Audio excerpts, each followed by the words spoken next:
Celtics Reddit Podcast. Marcus Smart is so good.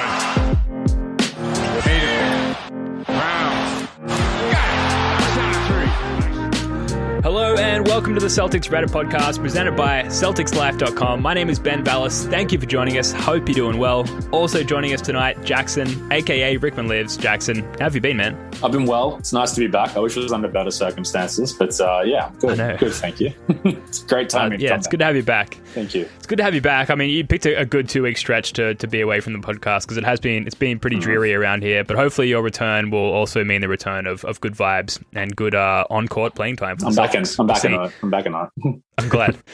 And of course, we've got our boots on the ground in the USA there. It's Larbird33. Welcome back, sir. How's things? Good. Not bad. How you doing? Can't complain. I can't complain. I will complain. That's what this podcast is partially about. Plenty to get to tonight. The Celtics obviously struggling at the moment. Who's to blame? What to expect through the second half of the season? We'll have that conversation again. Plus, Tatum and Brown are all-stars and the Celtics Reddit recap coming up to round this one off. But first, Larbird33. The Celts came out looking sharp tonight. I thought that the Jays had their sort of all-star air to them. Then they just kind of pissed the game away. What happened tonight? We pissed the game away. All right, accurate. That'll do it. Good night, folks. How did they piss the game away?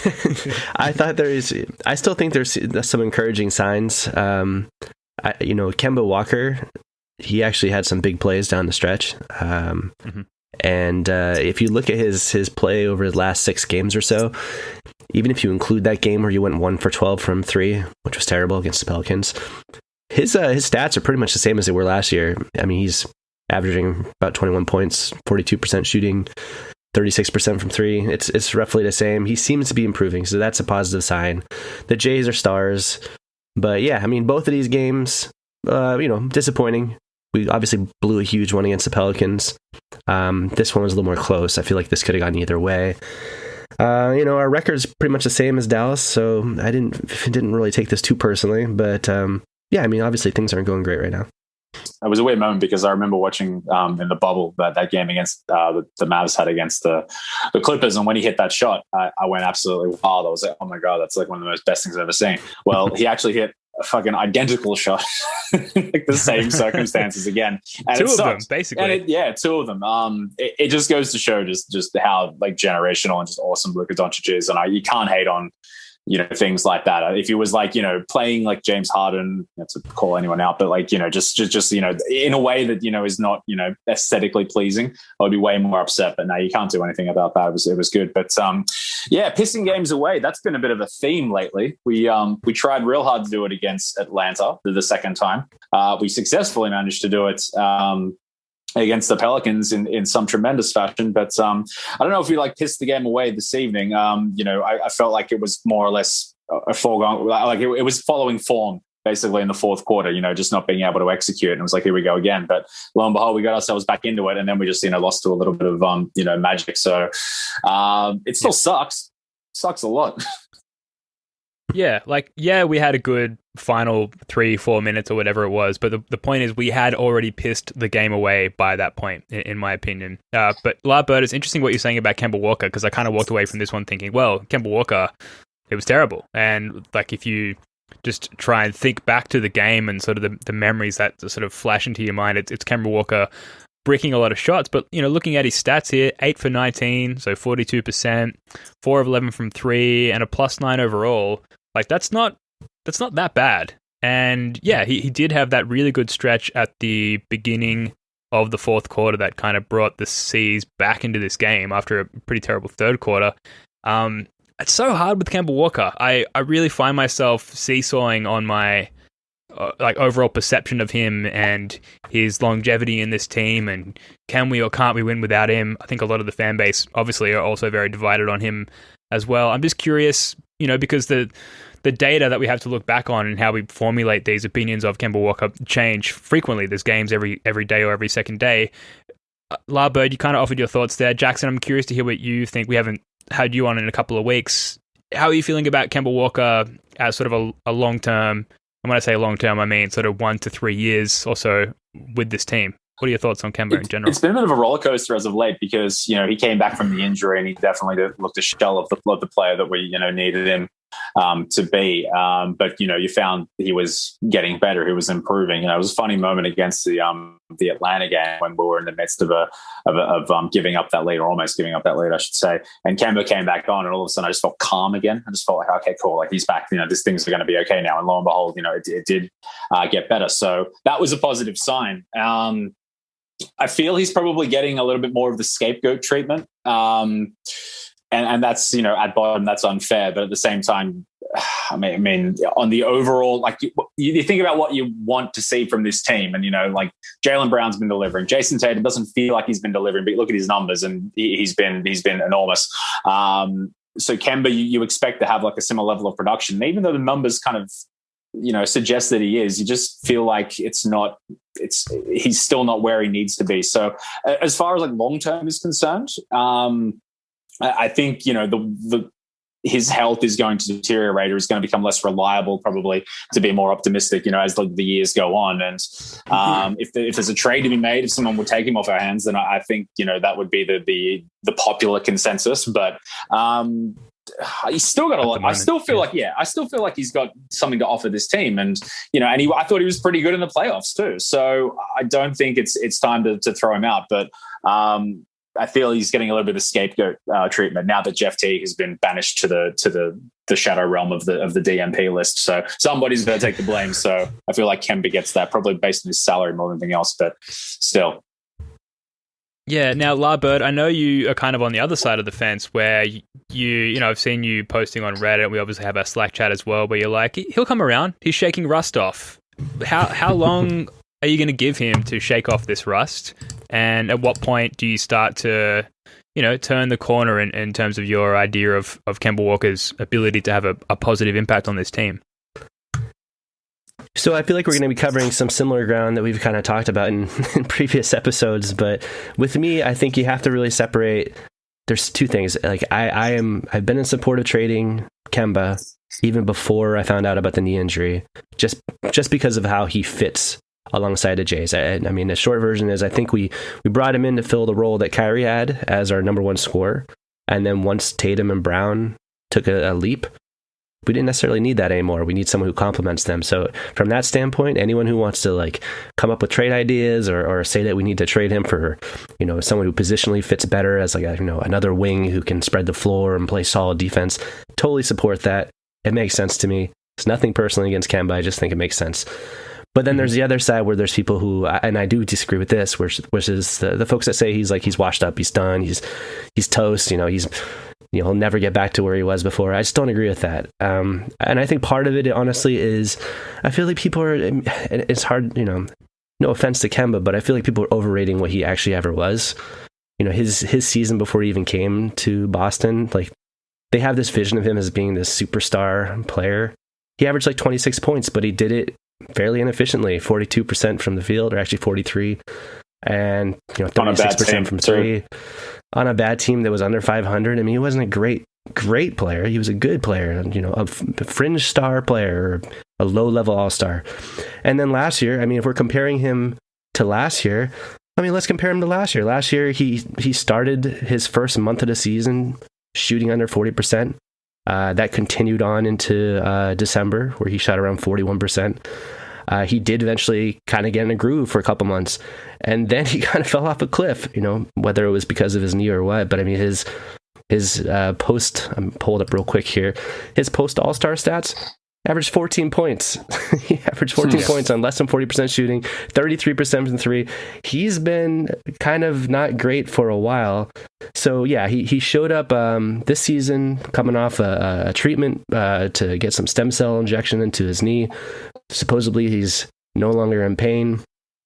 Obviously he showed up and he was a shell of himself as he was working himself back into shape. But look at his play over the last 6 games, and it's roughly the same as Kemba's always been. And I know people are going to say, if you look at his stats and attacking the basket, his 2%, shots at the hoop, they might not be as great. But I mean, overall, I mean, he's still Kemba right now. If you just look at the last 6 games, I'm going to pull up the stats real quick right here.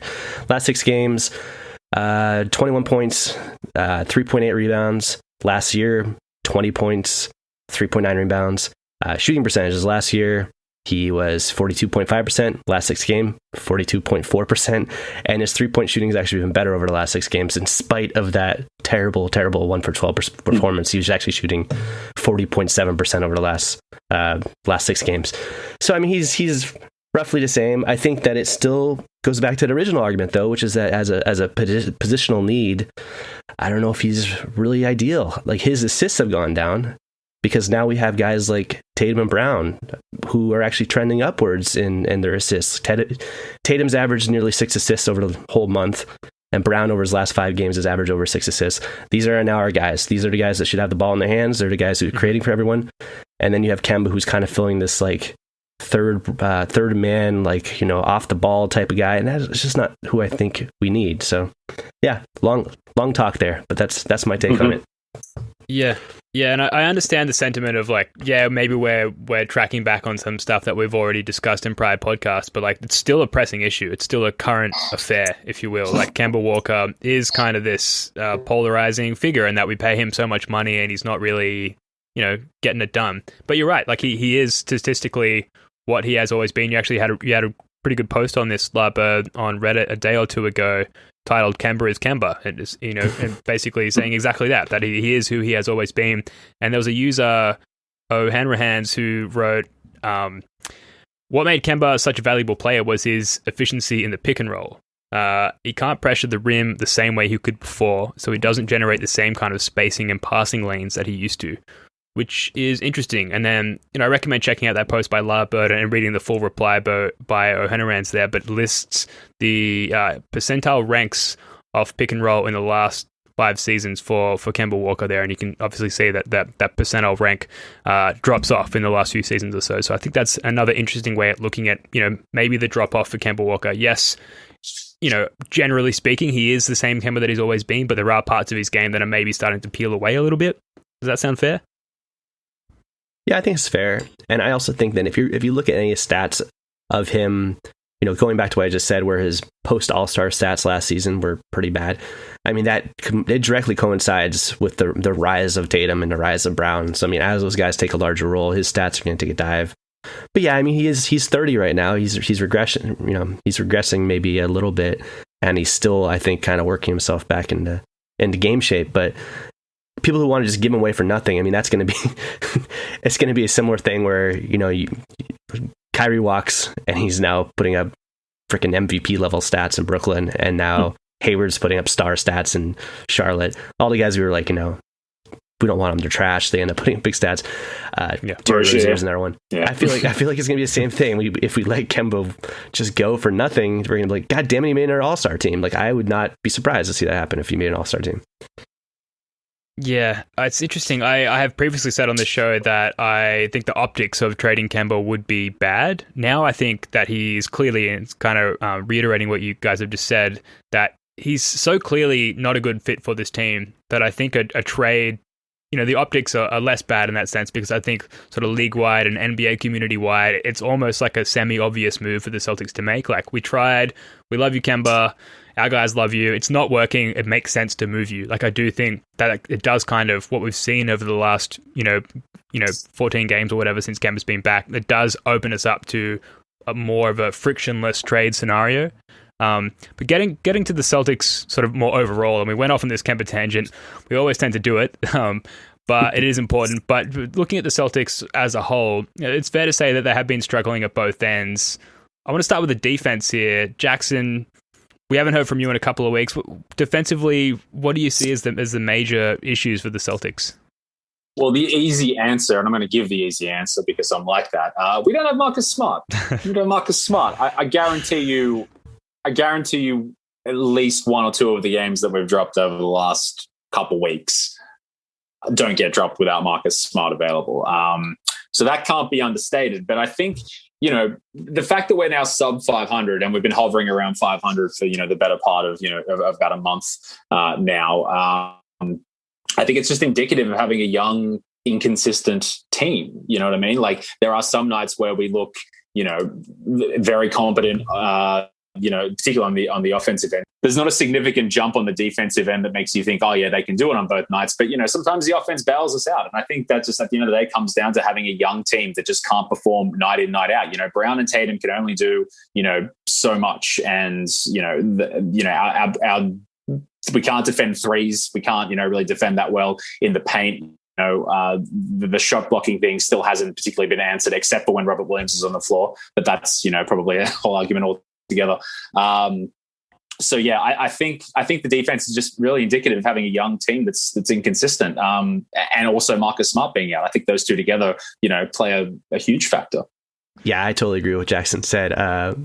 Marcus Smart, obviously, if he had been playing over the last couple games, that would have been a different story entirely. I think, maybe Marcus would have went 1 for 30 from 3 and shot us out of the game. But I think in general, having Marcus Smart out there is a big improvement over some of the guys we're playing minutes to. So yeah, it could have been totally different. And in general, I just think what you're saying is totally right, Jackson. I think we lack depth.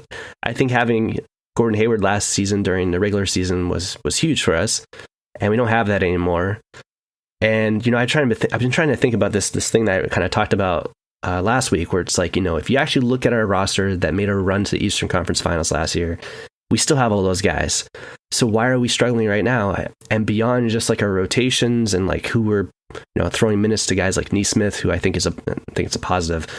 I think the other thing is just that in the playoffs you can play Jaylen Brown and Jason Tatum 40 plus minutes a night, and we probably will. I mean, everyone gets a big boost in their minutes when it counts, but you don't want to burn them out right now. So yeah, you're going to play them a normal amount of minutes in the regular season, and that means you have to give me minutes to someone like Grant Williams tonight who didn't do so well. It hurts. So yeah, I mean, I really do think that we have to do something at the trade deadline to, even if it's just like, if you add Marcus Smart, that's going to help. And then even if you just like play out the buyout market and get some veteran that can help a little bit off the bench, it would be a big improvement. Because right now, like we're relying on minutes that guys aren't ready, and stuff is not working. But at the same time, seeing great progress from people like Robert Williams, I mean, I love seeing that. I mean, he's been one of the bright spots, and I actually want to see him get more minutes. Yeah, great individual progress, particularly for Aaron Nesmith. But going back to the defense, it is a concern that 2 of our 6th, 7th, and 8th men off the bench are rookies. And, they're pretty good. Like, Nesmith has been quite good defensively. Peyton Pritchard has been pretty good all round, but they're rookies and you have to allow them more room for error. And there have been games, unfortunately, where they haven't been as impactful as perhaps we would have liked them to have been. Marcus Smart, you add him to either that small group of people coming off the bench or add him to the starting lineup, and suddenly someone in our starting lineup goes back to the bench and they're one of the first off the bench. Just that one addition back to our overall rotation would make such a difference. And then getting back to the perimeter defense, like today, Jaylen Brown, like, we're trapping Luka occasionally, but also there's a lot of like Luka just getting to the rim, particularly in the second quarter, without us stopping the ball at all. He blew by Jaylen Brown a number of times, which is odd because while there's been some knocks on Jaylen Brown's ability to be a good team defender, he's typically a very good one-on-one defender. At one point, Hardaway Jr. blew by Tatum for a dunk in the second quarter, and it does to some extent seem effort-related because, like Bird, you mentioned, we do have a lot of the same personnel that we had in our playoff run last year, but that we just don't have the same, pizzazz, for lack of a better term. And I think Marcus Smart, just his presence alone, plays a lot into that in our intensity there. Brad Stevens had a quote after the game. He said, "We're not as good defensively as we have been in the last few years. I think we've improved in that area so far this season, but I still don't think that we're where you want to be if you want to be good," which I think is accurate. And it's kind of, I don't know about you guys, but it's kind of typical of Brad Stevens. Don't you think, like, his post-game comments have become increasingly frustrating? Like, he's almost like a politician in that he says things without really saying anything. And at this point where you just want answers, like, you kind of wanted to be like, well, we fucked up. We don't know what we're doing. We've got a long way to go. We've got a lot of young guys who don't know what the fuck they're doing. I don't know what to tell you guys. Like, you kind of want that honesty, and instead you're getting these sort of polished, media-trained answers from Brad Stevens. And they feel kind of repetitive and uninformative at this point. I don't know. Anything on Brad Stevens there? I think that's just like indicative of coaches of certain kinds of personalities and whatnot. Like Bill Belichick's been, is an obvious example, you could draw parallels with, but he's just, when you see him frustrated and yelling at the officials on the bench, you get a little rise out of it because, it's not typical of the kind of guy that he is. And this is a big test for him too, because if you think about, I'd say you have to go back to, okay, let's kind of gloss over the 18-19 season, because I don't think you can put that on him. Obviously played some role, but we really haven't been like a disappointing, underperforming team, probably going back to the first half of the 14-15 season, where we started off badly and then we went on this really big run and we ended up sneaking into the playoffs. And we haven't been out of the playoffs since then. And we're getting better and better and better. So, that one, horrible Kyrie year and Gordon Hayward recovery year aside, there hasn't really ever been too much of like a regression from this team. And now we're seeing it, but I don't think that's his fault. I think, again, it's the scapegoat mentality. Jeff Teague's garbage and he's shit and I can't stand blah, blah, blah, or he's not playing anymore. Well, Kemba's shit, blah, blah, blah. Well, he's not actually that shit. Brad Stevens is shit. It's reactionary for the most part, because I think it's to ignore everything he's done with his team so far would be silly. But I think, I know you asked me about his reactions to the media, and I've gone this big tangent here. But I think the point I'm just trying to get at is this is a big test for him to like kind of steer us out of some adversity with some young guys. We've gone from being seeing as like one of the favorites, we're now slipping back into, I guess, like the unfancied team. So I wonder if this underdog mentality might bring something out of him. But until we can really get some form going, or we can get some consistency, I think we're going to continue to get this like stoic, unemotional responses from him, because A, that's who he is, but B, he's obviously got the shits. He's obviously not happy with what he sees. So, and this is just how he expresses it, I think. Yeah, I think I'd probably echo a lot of what you just said, Jackson. It's important to remember that these last two games could have easily gone our direction, and then maybe the tone of this whole conversation might be a little bit different. We're still not probably saying we're on the way to a championship, but it would be so doom and gloom. So putting that aside, I do think that it is a personnel thing right now. I don't think it's really on the coach as much as it is just balancing the team that is dealing with injuries and not having any consistent veteran lineups he can go to quite yet, and playing minutes to young guys. He's just gonna have to. I don't know what positivity would come from him being a full Phil Jackson right now and just calling out his players. But I do think you're probably right that a little bit of that is effort. It is effort, but I think a lot of that's it's like a mental thing. It's just like when you start losing games, it's hard to get too up for this. So maybe Marcus Smart comes back and injects a bit of energy into everything, and we start playing better, or maybe the team makes some kind of move to shake it up. But I feel like we need some kind of catalyst to get us going, because right now, they must just be thinking, we're under 500, we keep losing these close games, and it must just kind of get in their own heads. Yeah, no, I agree. Look, we can talk about the state of the team for another hour. That's what we did last week. That's what we did the week before. It seems like, for now at least, that the state of the team has stagnated, and we are what we are, and we're roughly a 500 team. Let's get to a few moments of the game today, or tonight rather, if you're in the States, for the Mavs game. I've got a couple of missed notes here. So at one point, it was 65-60 in the third quarter, I believe, for what felt like a million possessions, and the Celtics could just not capitalize. I feel like this is a real moment where they kind of gave the game away, and I think the Mavs missed sort of 9 of 11 shots during that stretch. It remained 65-60, so they missed all of their shots during that stretch, and the Celtics could just not capitalize on all of those stops and get ahead by even sort of 7, 8, 9, 10 points. I think if they had capitalized at that point and even been able to get 1 or 2 buckets during that stretch, the game would have turned out completely differently. That was a really frustrating point of the game for me. Any other standout moments from this game in particular for you guys today? It just seemed like a classic recent game of ours where Tatum and Brown are great. Kemba's all right. Nobody else really steps up. We get some decent minutes, I guess, from Thompson. Some are bigs, but it just seemed like another one of those games where we're just lacking something to push us over the edge. Only real major comment I'll say is that I think it's easy to compare this to a couple seasons ago, but as far as I see, I don't. The big difference is 2 seasons ago, we had a disgruntled Kyrie Irving, we had a disgruntled Terry Rozier, we had Jaylen Brown unhappy with his role, Gordon Hayward obviously not too happy with his role. Everyone seemed to be not getting along so well. Marcus Morris, Marcus Smart were both kind of yelling at Jaylen Brown in possessions. I mean, it just seemed like a chemistry thing that was beyond just like not winning games. But this team right now, I don't really see that. I do see guys that for the most part seem to get along. They're probably not too happy about winning, but it doesn't seem like we're in the midst of some massive meltdown. I just think that if we get some kind of catalyst or we make some trade or something happens, we could go on a freaking 10-game winning streak. It wouldn't shock me. I mean, I think that's in the cards. Yeah, I mean, that's all it would take.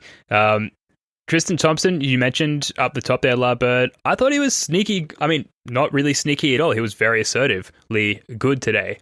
Very, very aggressive, particularly on the offensive boards. I saw a lot of complaints on Reddit and Twitter, during that stretch. I think it was in the sort of middle of the second quarter that he was being too aggressive. But like at one stage there, he was kind of the only one making an impact on the game for the Celtics. And I don't know, kind of coming around on Tristan Thompson a little bit, if not as an impact piece for this team. Like at least, okay, he's showing something. We talk about showcase season all the time. Like maybe he's kind of tradable now. Like at least he's something as opposed to just a complete net negative who's hard capping our team. I was very impressed with him.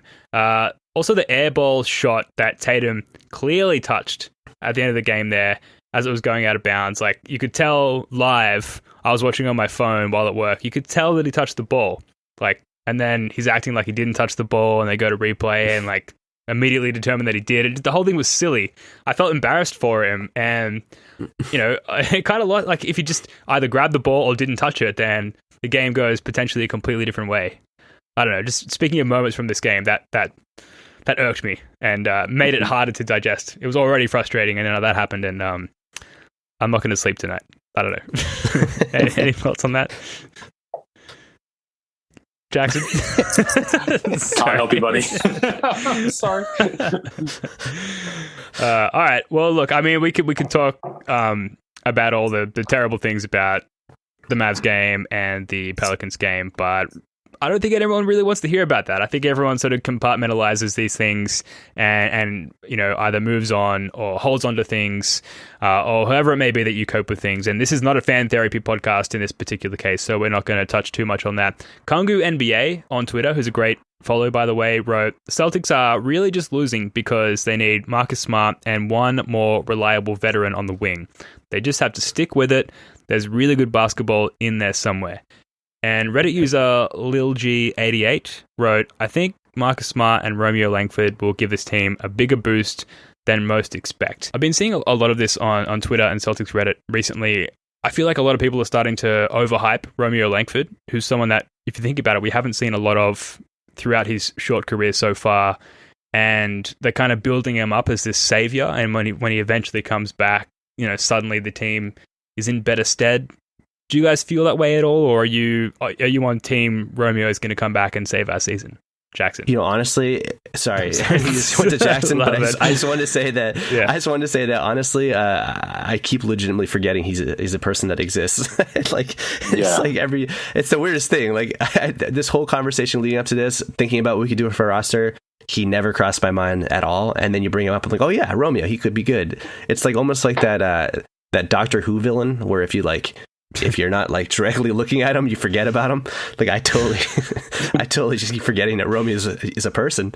But yeah, hopefully he can step in and be someone. Yeah, I think that's probably mostly owed to the fact that he was mostly anonymous last season. Sadly, we all saw flashes of it. I think because your senses are heightened when you've got guys on there that you want to do well, and after a little while, if they're not producing that, then all of a sudden they're trash, and you never want to see him again. See Carson Edwards, for example. But I think he could be still a bit of an X factor for sure.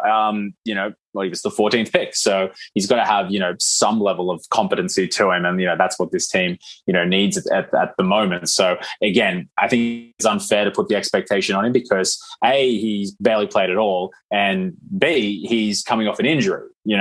look what happened when, former All-Star Kemba Walker came off an injury. Like, is Romeo Langford going to, just wow us immediately? No. So I want to exercise a bit of caution with that one. But no, I think I'm prepared to back him. I'm prepared to believe in him. So if he comes back and he has any kind of positive contribution, that's going to be a major bonus.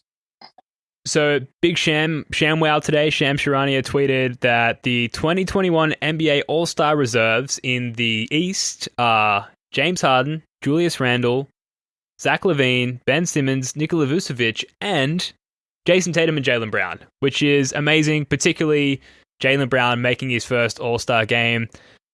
Jackson, is this all unfolding as you foresaw? Did you predict the Jays, both of them, Tatum and Brown, to become All-Stars? And how do you feel as a result? Yeah, I'm stoked. I'm absolutely stoked, particularly for Jaylen Brown, but, Tatum as well, obviously. Jaylen's completely earned it. I think it wasn't quite All-Star level last year, but this year he definitely has been. The leap is evident, and it was Tatum 1 and Brown 2.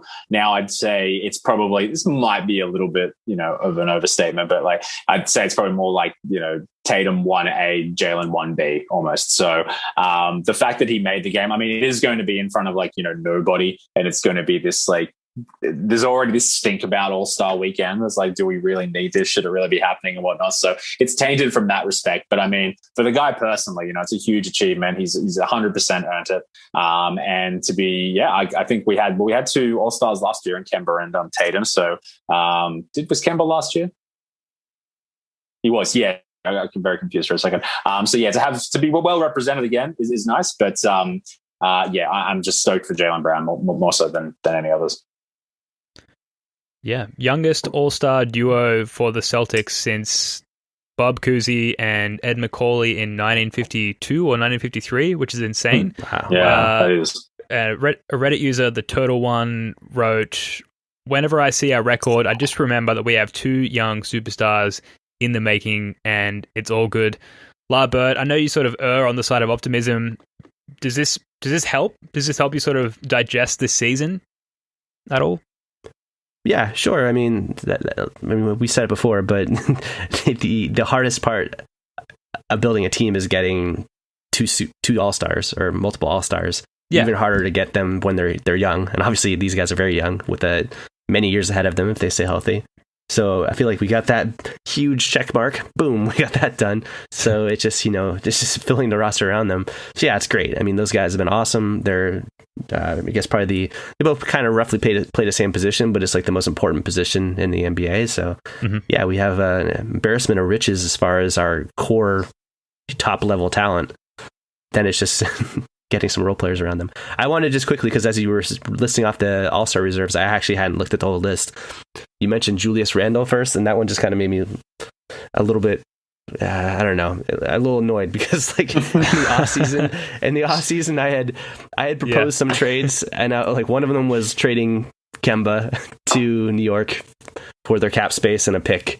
And people were like, no way would I give up Kemba for cap space. And then later on in the season, I said, could you potentially trade Kemba to New York for assets that could be rerouted to Houston as far as a James Harden trade? And I had listed off a few names, and one of the guys I listed was Julius Randle. And one of the comments I got back was, he listed off everyone other than Julius Randle and was like, yeah, I mean, this garbage return. And I said, well, what about Julius Randle? Isn't that like at least a piece? And he's like, no, he's garbage. He's completely worthless. And now he's an All-Star. So it's a little annoying. It's just like how quickly we can change our opinions. And now it's like, literally it was like 2 months ago where someone looked at my trade proposal and just didn't even feel like it was worth acknowledging Julius Randle. And now here we are, and they're like, get rid of Kemba for nothing. And Julius Randle's an All-Star, and the Knicks are like a half game behind us. Very annoying. Yeah, it's rough. It's rough. It's amazing what half a season will do, particularly in these weird COVID times. But yeah, I mean, shouts to Julius Randle, right? Like, dude is balling. I think he gets a bit of a bump there because he plays for the Knicks, and the league in general are like, finally, a good Knick. Someone that we can put in the All-Star game who belongs to one of our biggest all-time franchises. But yeah, would surely be fucking pretty nice to have Julius Randle on this team at this point in time. Jaylen Brown... I was going to say my buddy Scott, who I did podcasts with before, This has been a running narrative of him because he's a little less high on Marcus Smart. He's always complaining about how he passed up Marcus Smart for Julius Randle, or we passed up Julius Randle for Marcus Smart. We took Smart one pick ahead of him, so this has been a field day. He's having a grand old time right now, saying, "See, I told you, Smart can't even play." But, yeah, I love Smart. It's just the Julius Randle thing has been a little annoying to me. Yeah, and Scott, what we're not seeing there is the Marcus Smart show on the Knicks or equivalent, right? Who knows what Marcus Smart will be doing on his own, healthy with his own franchise. So I don't know how much I believe in their take, but I'm going to stand by it. Yeah, so I don't know. Not much else to say there. They're both all-stars. They both played well. They both deserve it. And it's a diamond in the rough as far as this season is concerned. Jaylen Brown was asked about it after the game today against the Mavs, and he said, "I don't feel very much like an all-star because we are below 500. He says he has to do a better job of inspiring his teammates and says that the team has to find ways to win. This is the latest in a season Boston has been under 500 in 6 years, which is depressing. Anyway, we're going to take a very quick break and be back in a moment for the Reddit recap.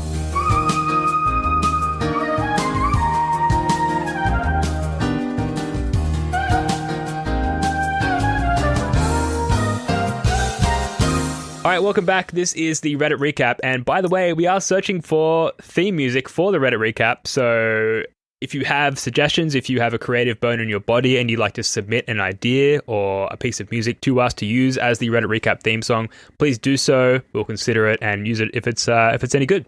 And we'll give you a shout out on the next podcast. We're starting with a post from Reddit user F. Shoemaker, who wrote, "The Celtics have played over 1,400 minutes together this season. They have 0 5-man lineups that have played 100 minutes together." Guys, I know basically this whole podcast, we've been sifting through, the muck and trying to find reasons for optimism. I don't know. I feel like this is a pretty good, it's been a crazy season with COVID, and I think a lot of teams are afflicted by this kind of thing. But I mean, surely fans have to consider this particular insight when sort of thinking about how to perceive this season. Am I wrong?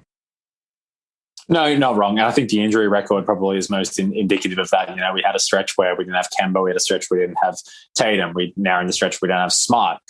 Brown was out for a few games too. So it's, you expect to see, players in there, filling gaps and whatnot. So, I mean, if you want to look at it from a pessimistic perspective, it's like, oh, Brad Stevens doesn't have his lineups, correctly. Like, what's he doing? He's incompetent, blah, blah, blah.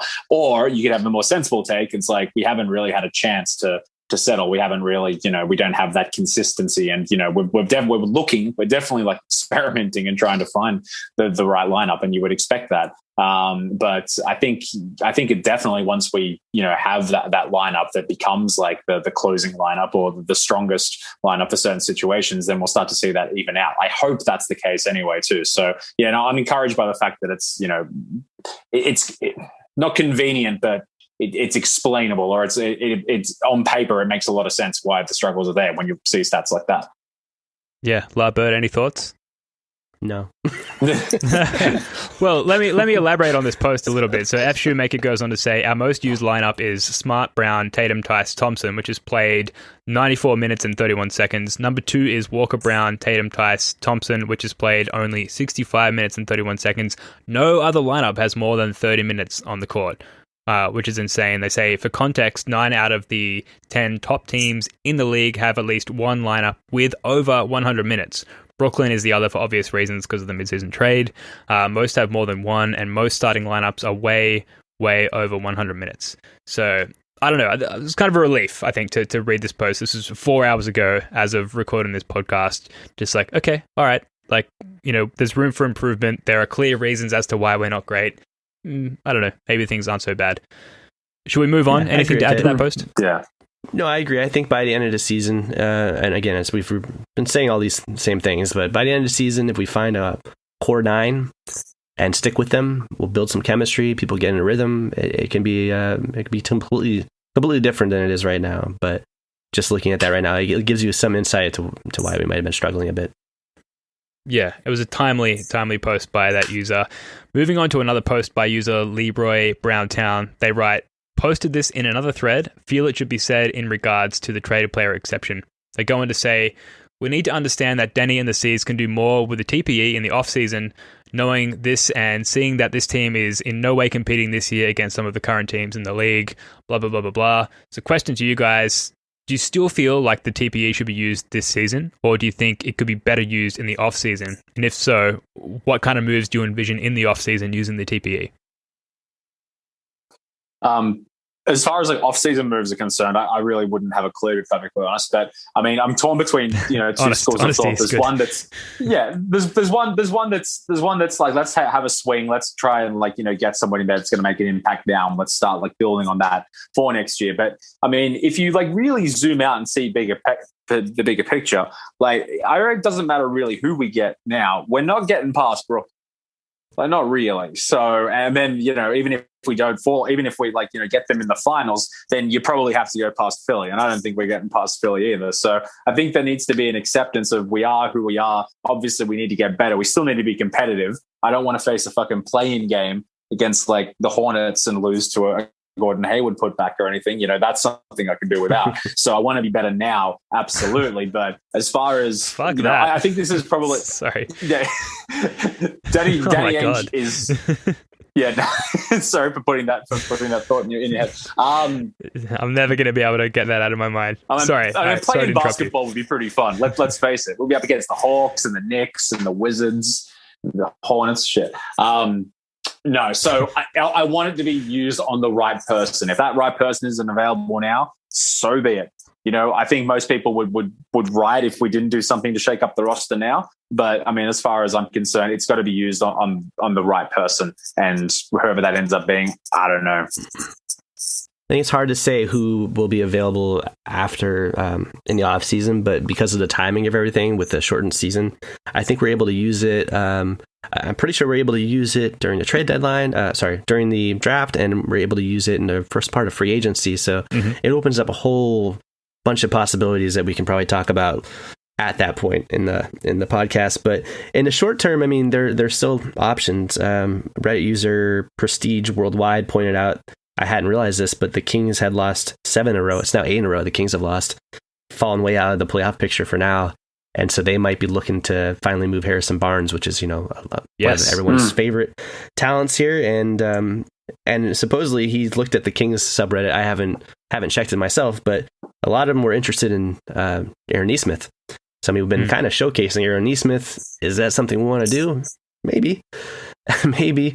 So, I mean, there's going to be opportunities with TPE, and even without the TPE, we were talking about this on our thread. You can put together a pretty sizable chunk of salary by including Tristan Thompson with players. You could include Thompson with Tice. You could take back $15-18 million. Or, I mean, you could go as far as to include, it's not, brace yourself, but you could include Marcus Smart and Tristan Thompson.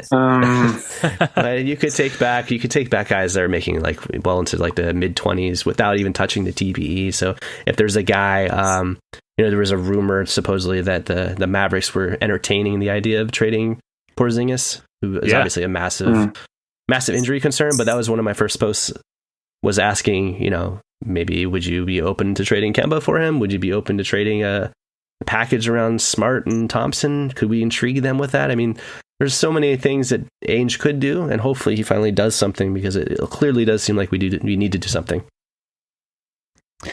Yeah, kind of thank God for the TPE, right? Because what would we be talking about if we didn't have that potential looming? There's so many spicy options, and it's almost like NBA 2K, where there's so many trade options available, there's so many possibilities, and we talk about it every week. And I don't think that that's a problem. I don't think that it's boring to repeatedly talk about the various options available to us. And, as these trade rumors start to emerge, you mentioned Kristaps Porzingis is the latest one, then we can do this deep dive into whether or not we'd want them on this team, who would we be willing to give up for them, and cap space is never an issue because we've got this $28.5 million cushion. Obviously there's a hard cap problem there, but we've got some bigger salary like Smart, like Tristan Thompson to include to avoid those issues.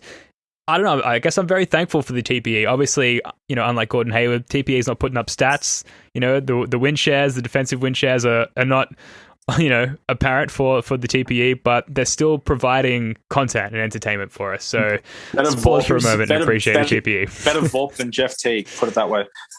Yeah. There's one point I think that's worth mentioning, Ben, which is that if you are thinking about the off season, so my understanding is that you normally have a year to use the TPE. I don't know if that's changed because of the lockout the COVID shortened season.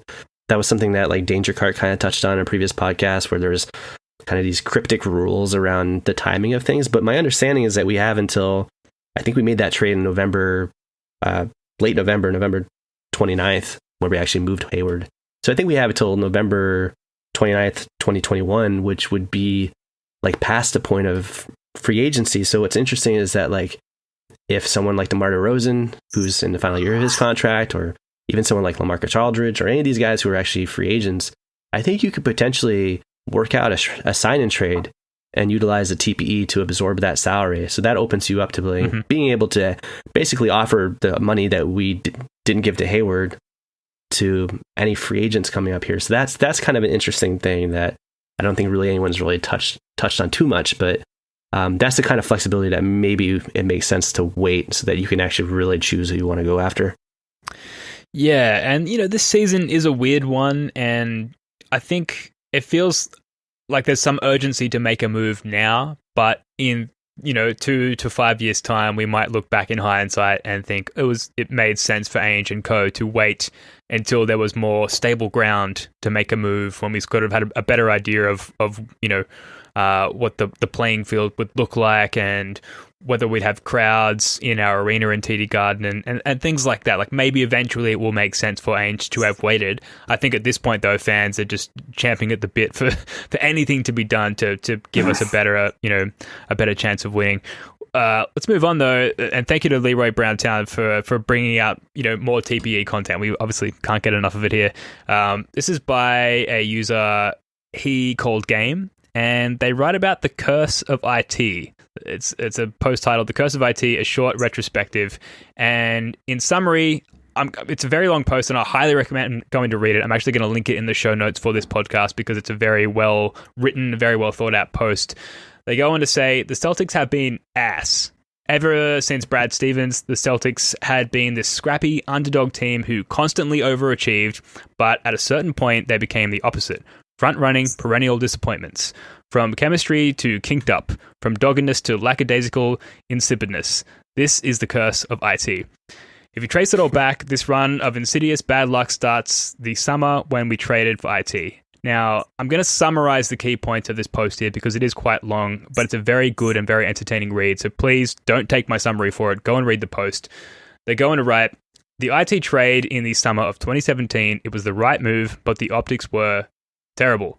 The curse of IT then starts out with a bang.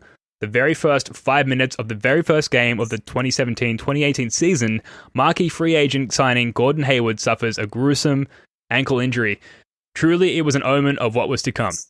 Kyrie gets injured, but the young Celtics with Rozier, Smart, Brown, and Tatum make it to Game 7 of the Eastern Conference Finals against LeBron's Cavs, but alas, 'twas all but the cruel tease of promise. This marked the last game that the Celtics would play inspired basketball. The curse of IT is poetic like that. The 18-19 season is marred with dysfunction. There's no chemistry. Kyrie thinks the earth is flat and butchers the usage of words and common expressions. Hayward is back, but not really. He won't be back. He won't be back until the year 2021 on a $120 million contract with the Charlotte Hornets. Rozier and Morris and everyone else wants theirs, and frustration abounds. The Celtics flop hard, losing 4-1 in the second round to the Bucks. That team was stacked. What a shame. The next season, Kyrie Irving leaves. Good fucking riddance. Horford leaves, Morris leaves, and we outsmart ourselves, sniffing out Matisse Thybulle from Philly with the 20th pick, but promptly trade him for Carson Edwards and the 24th pick, which we use to dump Baines, which sucks fucking balls, on 5 whole levels. Number 1, we trade defensive savant Matisse Thybulle. Number 2, we draft Carson, not Eddie House Edwards.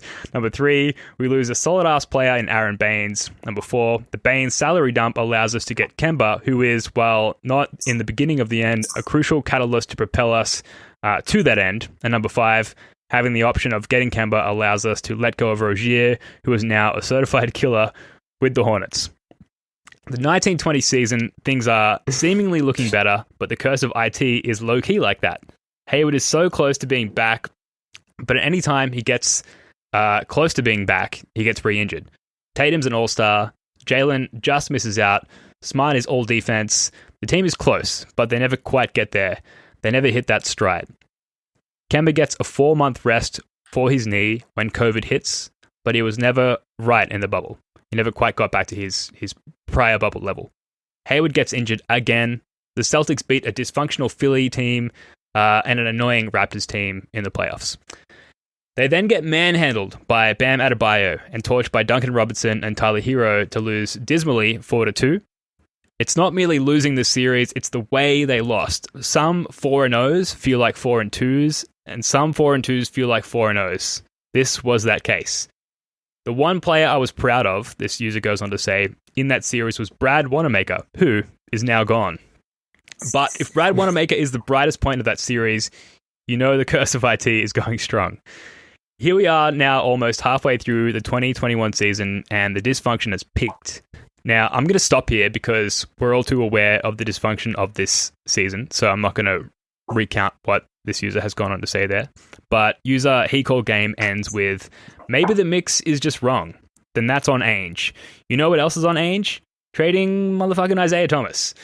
Karma is real and as cold as what wrought it. I don't know what the answer is. I don't know what the cure is. How can we reverse the curse? I think we've all talked about, that's the end of that post, and that's a bad summary of it, so I highly recommend going to read it. But we have talked about this, and I know Joe has talked about this a lot on the podcast as well, that the curse of IT does seem like a turning point when you think of all of the bad fortune that has come since that trade. So assuming you guys believe in that as well, how do you feel that we can repent for the curse of IT? La Bird. Well, Jesus. Okay. Go. Well, yeah, it was a bad look. I wasn't happy with it. I've shared this on Reddit, and I'm not totally comfortable with it. But in the off season following the trade, and we had signed Gordon Hayward. I had actually, this is October 12th, 2017. It's before the season started, and I had messaged Scott. I've shared screen captures of this. I love this. I said to him, I said, man, has there ever been a more devastating free agent signing than Grant Hill to the Magic? Dude was way better than way better than Gordon Hayward. Plays 4 games his first year, then 14, then 29, then 0. How bummed would you be if that's how many games Hayward played here? And then like a week later, Hayward has just to add to that, like in August, prior to that, I had said to him, man, I said, what would be worse, a season-ending Kyrie injury or a season-ending Tatum injury on opening night? So it was already in the back of my mind that we were fucked and that we were going to be cursed. And then the Gordon Hayward one actually ends up happening like a week later. So as far as the curse goes, I feel like we paid our fucking dues, man. We've had the last 3 seasons of missing Gordon Hayward. It was devastating. All the shit that happened with, Kyrie and everything. We paid our dues. The basketball gods, they appropriately smote us or smited us. I'm not sure the past tense of smite, but we paid our dues. And I think it's time that they give us a little love. So, I'm out on the Isaiah curse. Love Isaiah. Met him in person once. Got his autograph. Great dude. Lives out here in Seattle. It's time to move on. Let's have some basketball love again. Let's say, let's also point out this is the franchise that had Len Bias die and Reggie Lewis die. Mm-hmm. We paid our dues for many, many, many, many years. It's time for us to have a little bit of positivity here, right?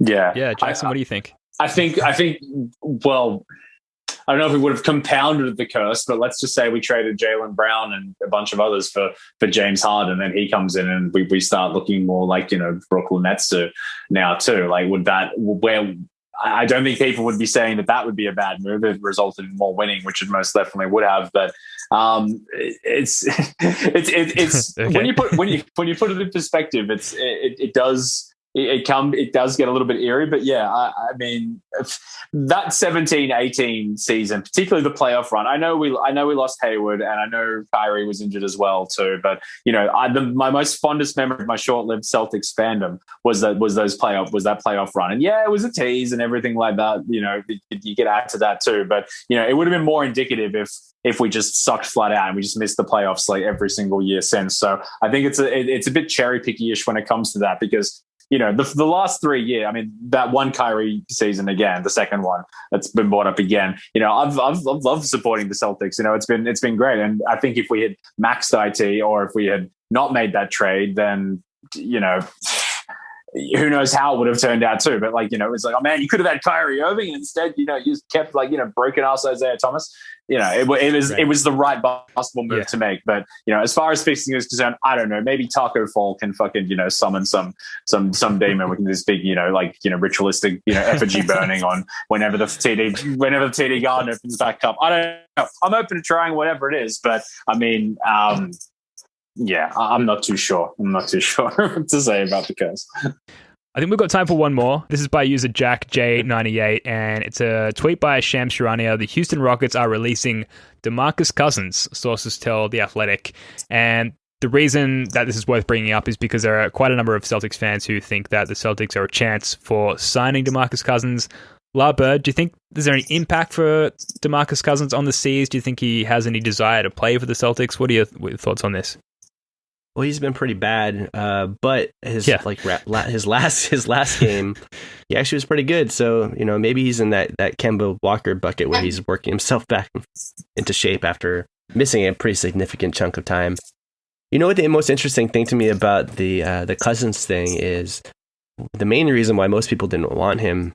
A lot of people wanted him when he was actually good, but a lot of people didn't, and the main reason is because they saw him as this huge. This huge head case, locker room cancer. I thought it was interesting going to the Rockets subreddit and seeing their reaction to this news, because it was pretty much unanimously, what the fuck? He's a great locker room guy. He's a great locker room guy. He's a great veteran, great locker room guy. It was one after another of people saying how great he was as a locker room guy and has been a mature adult over there. So much so that I actually commented, I'm like, are you guys being ironic? And they're like, no, he's been awesome here. So I don't know. Maybe he's actually a perfect example of a low risk, high reward guy that you could bring in. Maybe after you move someone like Thompson for a wing, right? So maybe if you use Thompson and stuff to bring in Harrison Barnes, and then maybe you bring in Cousins to be our third big. I wouldn't hate it. Yeah, I'm not against it either. Yeah. It's intriguing. You want him to be the guy that he was in Sacramento, and less so much the guys in the last few years. But I mean, shit. I mean, I think if it's a low risk thing, I mean, why not? I don't know. I'm against it personally. I just don't see him impacting the team in a positive way. We've got our 3-man big lineup, and I think they all have clear roles. There's a reason to start any one of those three, with the exception of Rob Williams. And the Celtics have made it pretty clear that that's for health related reasons, that they're sort of dialing back his minutes or managing his minutes a little bit.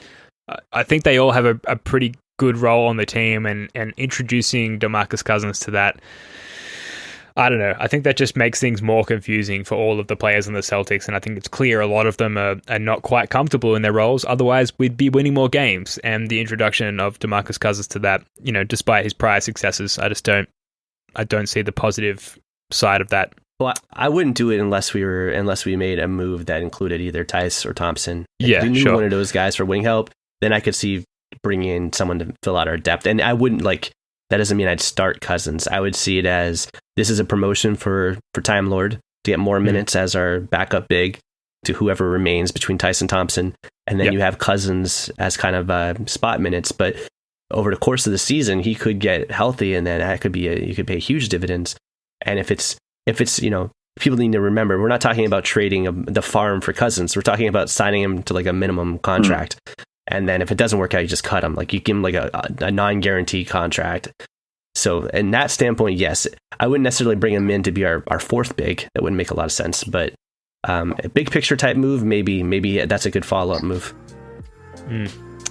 Interesting times. Look, that is going to do it for this one. Thank you so much for listening. Thank you for tuning in. The Celts are back on the court today, probably by the time you're listening to this, for another emotional roller coaster against the Hawks. We will be back sometime in the next week. I know it's cliche, but please don't forget to subscribe to the podcast and give us ratings and reviews and all of those little things that help us stand out from the crowd of other Celtics podcasts.